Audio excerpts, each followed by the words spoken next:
Welcome, everybody. I'm Mark Peter Davis, managing partner of Interplay. I'm on a mission to help entrepreneurs advance society, and this podcast is definitively part of that effort. All right, today we've got Phuong back on for a segment around pricing strategy. Now, she's talked about pricing before, but today we get in a little bit around how to strategically think about pricing and how it aligns with the overarching business concept, how you're positioning in the market, and the overarching strategy. It's a very important segment. I think this is actually a topic that most people do not pay enough attention to. They kind of dismiss it as a given and then don't follow it. Recommend people take it to heart. Enjoy. Miss Phuong, how are you? Hi, Mark. I'm good. How are you? I'm doing pretty good. I've been traveling a lot, but excited about kind of slowing down for next week. I got a couple more trips this month. I'm hitting Palm Beach and then Dubai. So, nice. A lot of movement around. So there's some good weather for you. Yeah, Palm Beach is easy. It's the same time zone. It's the Dubai stuff that gets you. There's things, just time zones don't work for me the way they used to. It's just not it's a thing. What about you? What you got going? Nothing. I'm just got some Thanksgiving travel, going home to see my parents in St. Louis, and just really, there's just really going hard at it until the holidays. I feel like that's a big stretch from a work perspective. And you're nursing a dog. The year ends. And I'm nursing my dog who got spayed today, which I didn't really know what that meant, but I Googled it and it's horrifying.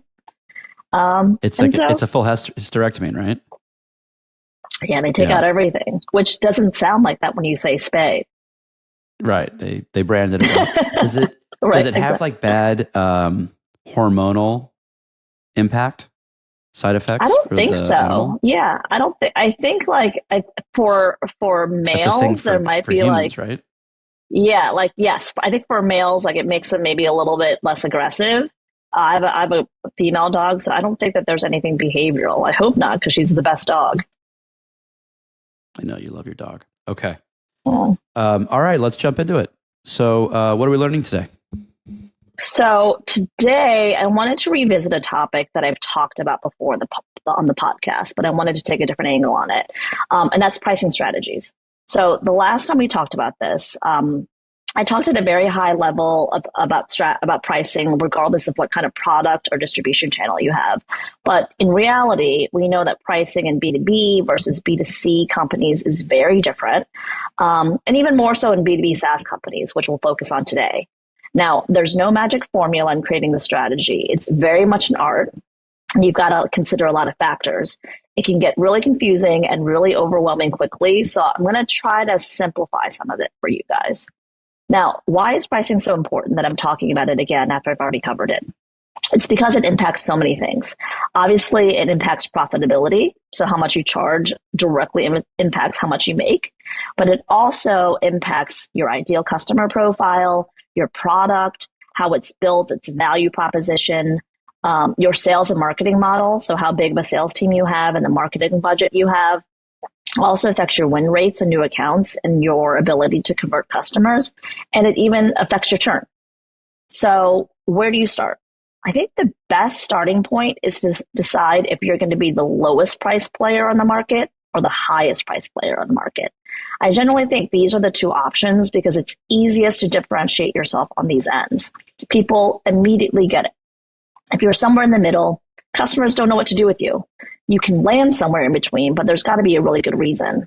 So, at the ends of the spectrum, there's some major implications depending on where you choose to be. So if you're the cheapest guy, you're not making that much per customer. So you have to be high volume. You need a lot of customers. And if you're cheapest, you also don't have a lot of margin. So you're not making that much per deal. And you probably can't hire a big sales force to sell your product. So your product pretty much has to sell itself. You need to have product-led growth versus sales-led growth. Also, if you're cheapest, keep in mind that you don't have a lot of margin to spend on marketing, especially if you're in a competitive market. So just factors to consider. If you're the most expensive option, you don't need as many deals to make money. So you can do a lower volume. but you have to differentiate yourself as a premium brand with a premium product. Your value to your customer has to be higher because each customer has a higher value to you. And you need to have, as you scale, a sizable dedicated sales team because converting accounts is just going to be a lot harder. But because you're making more per deal, you can afford to spend more on sales and marketing to acquire each customer. So, start by asking yourself, what kind of business am I building? Do I want to be a high volume business or a low volume business? There's no right or wrong answer, but once you answer that question, a lot's going to fall into place. And then you've got to think about the type of pricing model you're going to have, right? There are a number of them. Most companies fall into monthly pricing. So, within this, you can have some layers based on the size and maturity of the customer.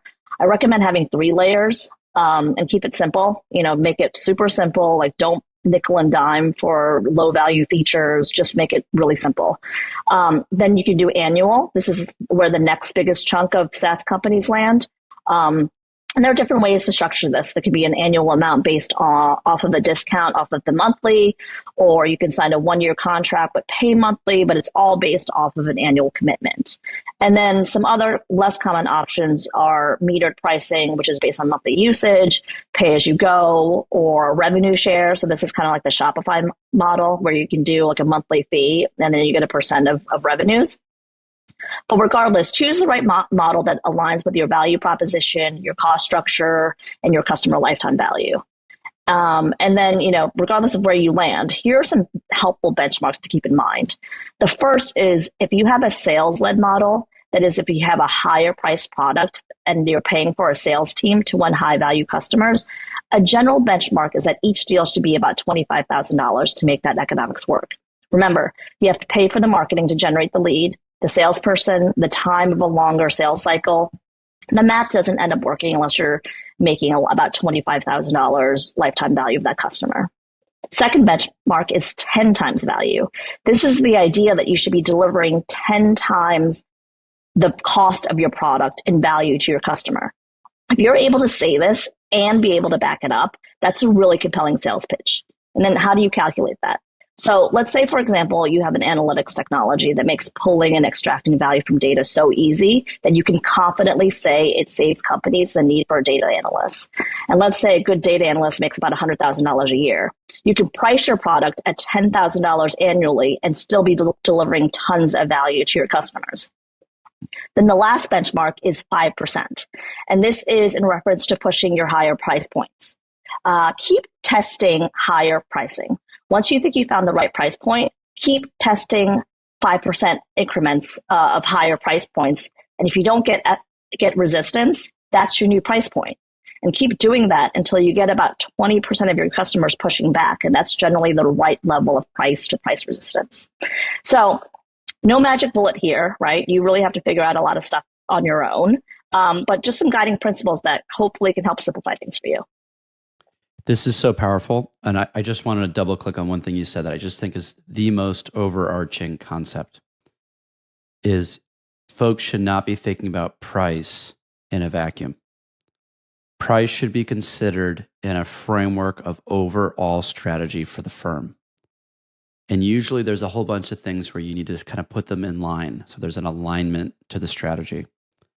If you go higher price, higher margin, you need to have the higher service typically.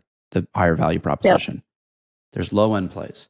Where people get in trouble is when they mix the two. They try to be the higher value proposition, low price, or vice versa, because it doesn't work out. That's a dangerous move. So the key is to find alignment in the pricing and the overarching strategy. And so this is a very, very powerful concept. We generally, most of the things we do at Interplay, we have more fun focusing on higher price, higher quality.